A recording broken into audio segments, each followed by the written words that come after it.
دیگه تو با دیجی آی بعد بریم ویدیو بگیریم. حالا وایسیم تا سلام بچه‌ها، من حسین هستم از کانال دیجی آی. اومدیم با هم یک قصر بسازیم. لایک و کامنت و سابسکرایب نکنید، لایک و کامنت و سابسکرایب بکنید و به قصرمون بعد که ساختیم نمره بدید. تو کامنت ها نمره بدید. لایک هم بزن بابرو دیگه ما بیایم ویدیو بگیرم. بچه‌ها.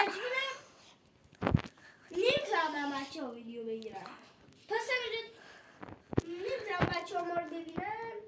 نه ولی از همین الان ویدیو رو بچه ها استوب کنید. هر وقت ساخته شد براتون ادامه‌اش رو براتون میذاریم. همچون که فرمود گفت برو که رفتیم. Let's go. شروع کردم. سلام بچه ها، من حسین هستم با یه ویدیو دیگه. بچه ها ادامه همون ویدیو. بچه ها ما استوب کردیم و قلعه رو ساختیم.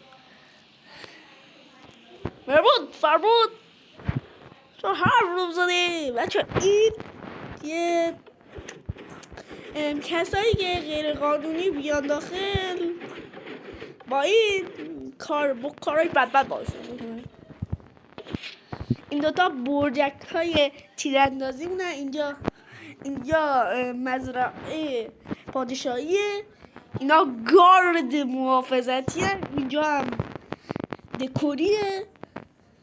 بچه ها خب اینجا هم قصره که کلش پره یه خیلی دایمه. راست میگه. آره تا بچه نظر بدید تو کامنت ها، لایک هم کامنت و سابسکرایب هم بکنید. بچه هر وقت 100,000 تایی شده میایم مپو رادش میکنیم تو لپتاپ هم بتونیم بیایم بازی کنیم. اگه بشه بر لپتاپ هم میذاریم. خدا بچه ها لپتاپ نمیدن.